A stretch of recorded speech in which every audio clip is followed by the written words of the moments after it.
Kijk en luistertoets 2016. Engels, gemengde en theoretische leerweg. Audiodeel. Dit audiodeel bestaat uit 3 delen. In het eerste deel ga je luisteren naar Matt Pickford. Matt werkt voor een Brits spoorwegbedrijf in Reading. Hij vertelt over zijn werk. Er komt eerst een inleiding. Hierbij is geen opgave. My name is Matt Pickford and I am the Retail Operations Assurance Manager for First Great Western, who operate train services from London down to the west of England, the southwest corner of England and into Wales. Tot zover de inleiding. Lees nu opgave 1.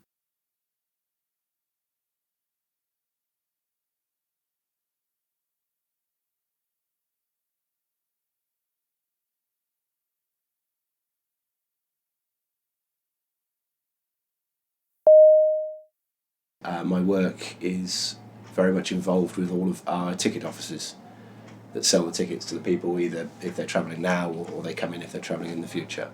I also monitor the activities in all of our ticket offices, every single one of them, of which we have around 93. So that they are handling their cash correctly, that all of their signage is correct and in the right place. I also monitor the performance of individual people that work in the ticket offices to see how they perform as far as their cash handling. When they finish their shift at the end of the day, do they cash up correctly? And I look for trends because one of the things, any job where anybody handles money, people will always be tempted to perhaps commit fraud. 1.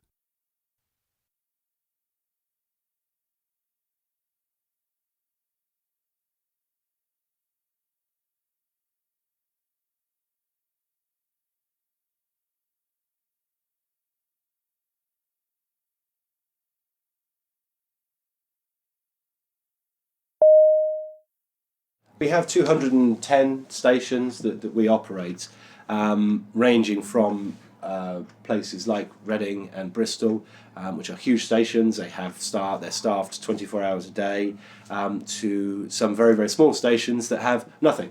Like any large company, we're always looking for ways to reduce our costs. So we're currently looking to control our costs at the moment by looking at what we spend on. Do we really need to spend a lot of money on getting certain materials in? Perhaps there is a cheaper supplier. So you're constantly looking at your costs to see where you could perhaps make reductions. 2.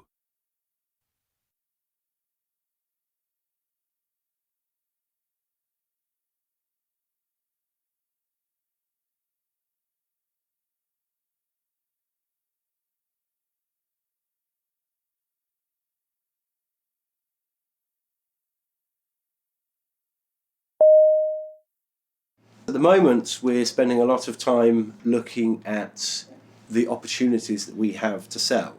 So rather than letting a passenger come to us and say, I would like to buy a ticket to London, we're looking at what other things we can offer them at the same time. So somebody coming to London, we can provide them with a ticket that will also include all of the underground journeys that day. So we will offer them that. For other destinations, we can offer them onward travel with a bus. We can give them a separate ticket to include bus travel. We can offer them upgrades on weekends. When the first class carriages are much quieter, we can offer upgrades so that people with standard class tickets can travel in first class and not have to pay as much as they would normally. So we're always looking to see what other things we can sell. So rather, on the one hand, whilst we try and reduce costs, we're also trying to maximise the amount of money that we can take in any particular sale. 3.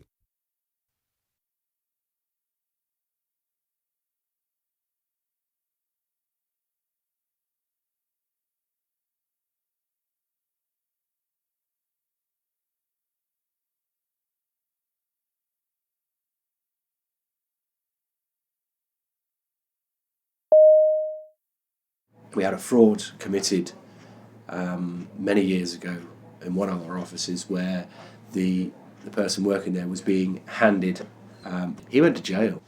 It seems that sometimes somebody will come into the company, a new employee will come into the company, they will be given a role that involves handling cash, and they will, by their own means, come up with some way that they think they can defraud the company and help themselves to some of the cash. Fortunately, for the company at least, the people that monitor such things been around for a long time, so we've seen a lot of this.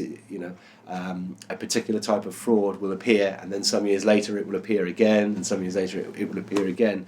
So we've had cases of fraud. We had different types each time. It's always something different, but it's not something that you haven't seen before. 4.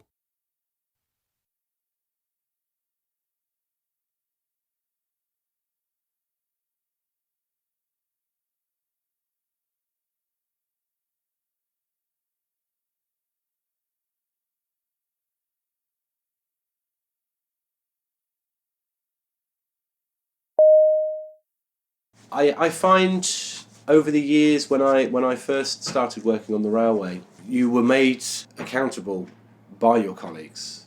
If people felt that you weren't working to their standard, they would tell you. These days it doesn't seem to be the case anymore. Everybody waits for somebody in authority to do something, and they will complain if they don't do anything, rather than take the matter into their own hands.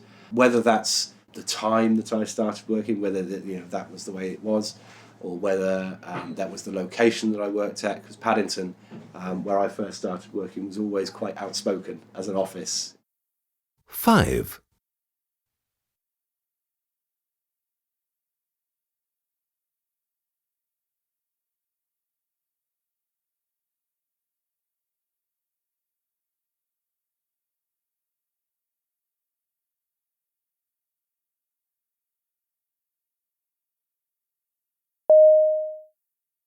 We ran a course for all employees who have face-to-face contact with our customers a few years back, and it did encourage our employees to perhaps look at their behaviour and how their behaviour affects the interaction with the customer, and also to try and understand the customer a little better, and how the slightest little thing can alter the path of a transaction. It can actually go from what was a very pleasant interaction with a member of the public to something very, very unpleasant, which possibly leads to a complaint.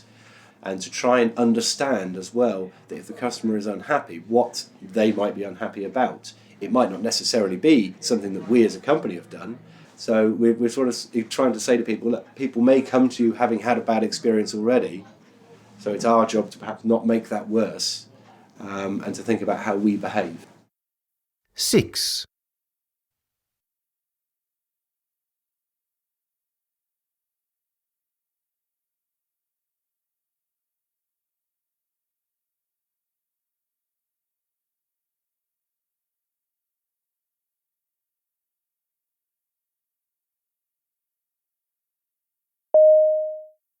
We don't generally offer financial assistance.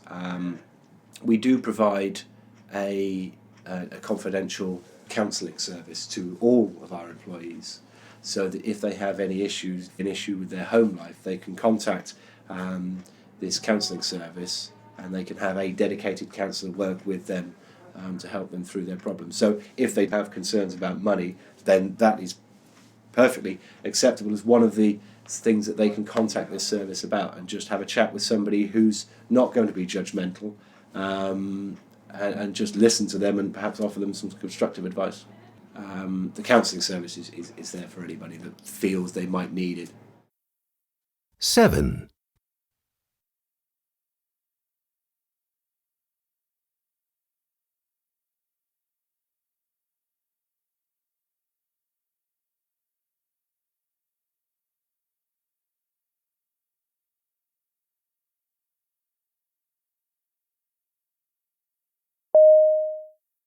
My father was a car mechanic. My brother followed him and became a car mechanic. But the school that I was attending had a sort of a careers day where lots of potential employees came in and you could speak to them.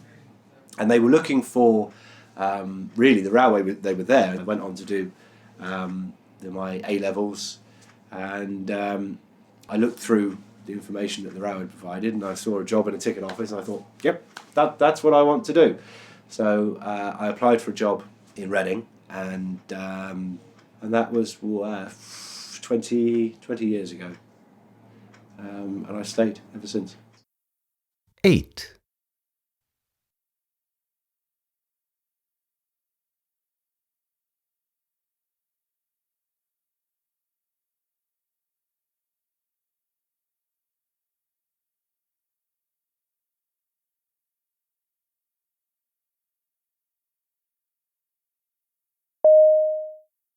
Tot zover het interview met Matt Pickford. In het tweede deel ga je luisteren naar een radioprogramma waarin de presentator met verschillende gasten in gesprek gaat. Zijn eerste gast, Neil Ansell, heeft 5 jaar op een afgelegen plek in Wales gewoond. Het gesprek wordt eerst ingeleid. Hierbij is geen opgave. Neil Ansell was offered the tenancy of a run-down cottage in a secluded part of mid-Wales for just £100 a year. He took it and spent 5 years living entirely alone there. With no electricity, no gas and no running water, he learned to live off the land and his wits. Neil has written a book about his experience called Deep Country, 5 Years in the Welsh Hills. Tot zover de inleiding. Lees nu de volgende opgave.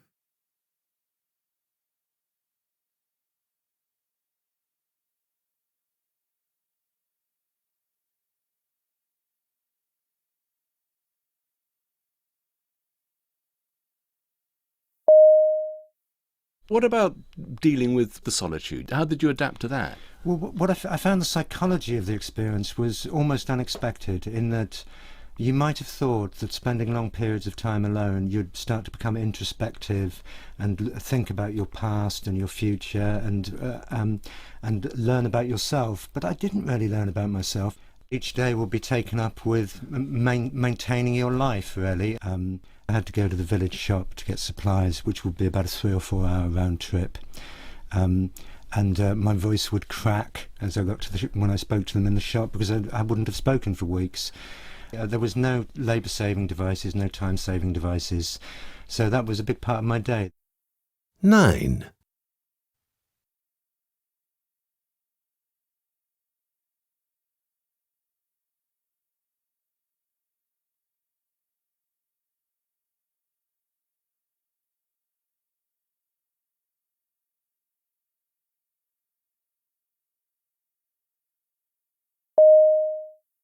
Were there any times when you'd open the curtains in the morning and look out? When you did that, what did you see? It was 1,000 feet up, facing south. I could see the Brecon Beacons and the Black Mountains. There was an expansive view of 50 miles. It was an absolutely gorgeous location for that. The valley would fill to the brim with fog during the night. You'd know it was going to happen because at night you could see the sort of snake of fog forming above the river. And then I'd get up in the morning and it would be like looking out across an ocean. It would be like I was on a little island with an ocean of foam. And you could walk into it and all of a sudden you would hardly be able to see the hands in front of your face. 10.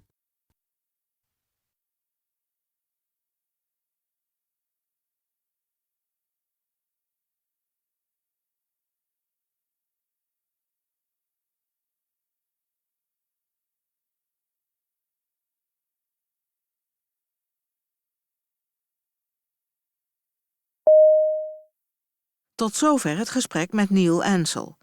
De presentator gaat nu in gesprek met Sarah Dear Jones. Sarah speelt harp als entertainer op een cruiseschip dat QE2 heet. Het gesprek wordt eerst ingeleid. Hierbij is geen opgave. Sarah Dear Jones has played the harp all around the world, literally. She spent her early 20s making 3 circumnavigations of the globe, performing for the passengers on cruise ships.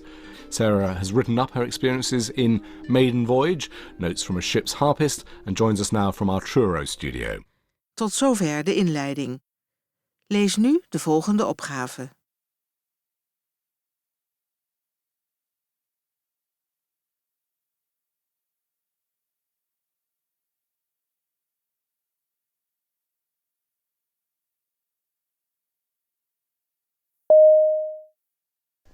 Been on a couple of cruises myself, and I got on the chance on one of them to go sort of below deck, so to speak, and found this whole other vast world of the ship, which was, all the sailors, all the staff, etc.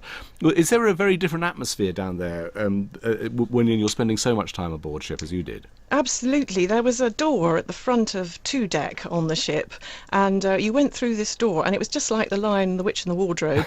You just went into an entirely different universe, and as soon as you shut the door behind you, gone were the wonderful luxurious carpets and the wooden panelled corridors, and suddenly it was sort of metal fire escape type stairways and corridors and fire hoses and things, and a hot smell of oil everywhere because the engine was so massive, and very cramped as well. All the crew are really crammed in. They have their own canteens and things, but not very much privacy down there. 11.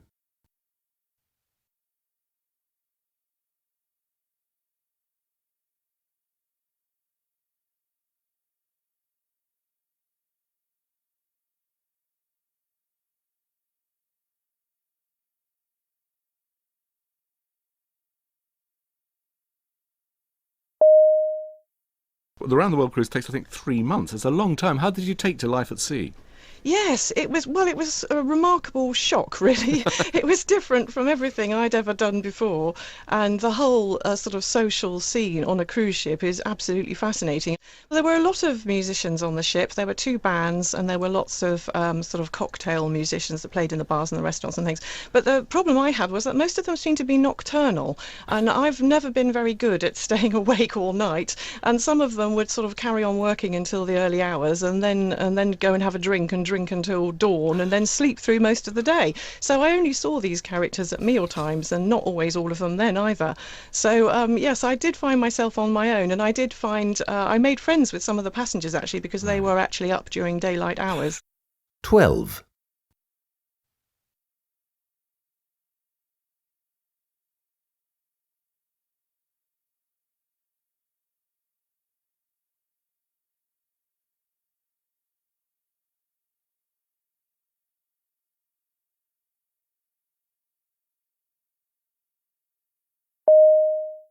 Tot zover het radioprogramma.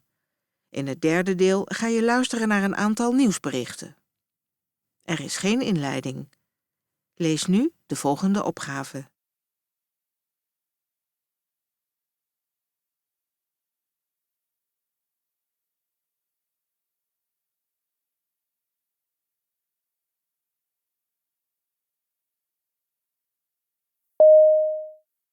When Holly Willoughby, the co-host of ITV's This Morning, appeared in a commercial for toothpaste, some viewers asked if her dazzling grin was the result of TV fakery. Now advertising watchdogs have told them that the 31-year-old presenter's teeth really are that white. The Advertising Standards Authority has ruled that the images were genuine after examining the raw film footage provided by Oral-B maker Procter & Gamble. The firm backed up its assurances with a signed letter from the star, which confirmed that she had used the advertised product over a 2-week period before the filming. The ruling is potentially a huge money spinner for Procter & Gamble, which will now be able to claim ASA backing for its claims to deliver whiter teeth in just 2 weeks. 13.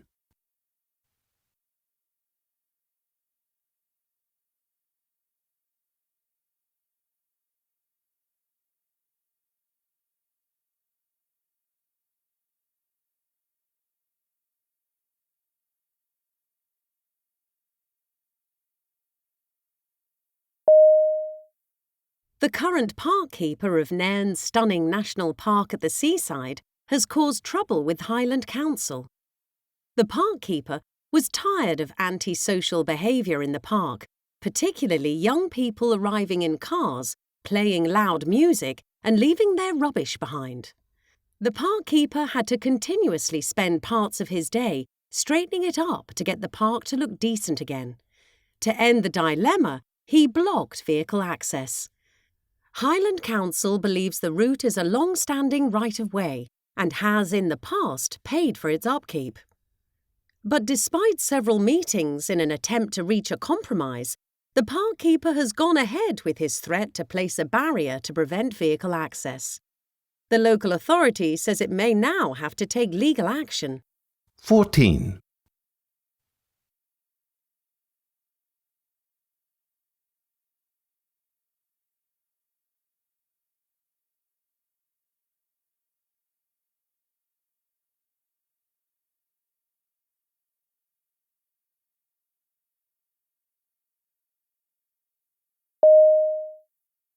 Fireworks shops in New Mexico are upset about Governor Susana Martin's recent message. Martin has urged local authorities to ban fireworks and New Mexicans to visit public displays rather than do their own. Fireworks account for 2 out of 5 fires in New Mexico, more than any other cause of fires. Jimmy Navarez, whose family owns the Planet Fireworks chain in New Mexico, says that it's an extreme measure.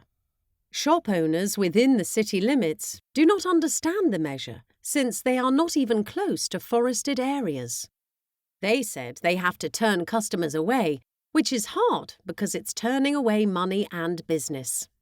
They also think that their consumers are a lot smarter than congressmen seem to think they are, and that they'll use the fireworks responsibly.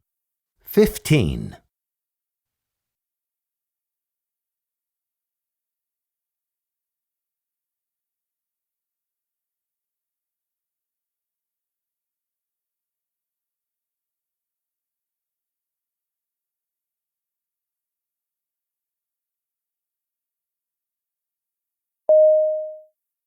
Students of Aberystwyth University have been advised to move out of their accommodation on the seafront as a precautionary measure, as more high tides and strong winds are forecast over the weekend.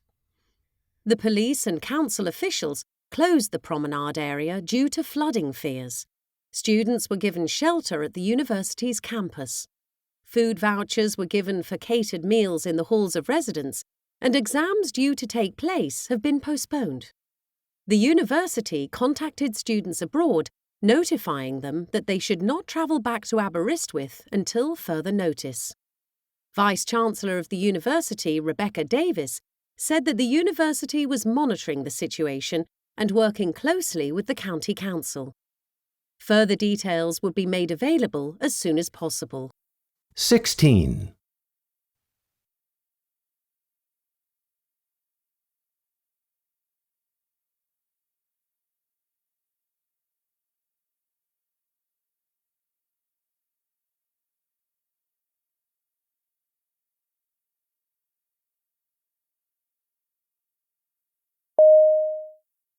Einde van het audiodeel.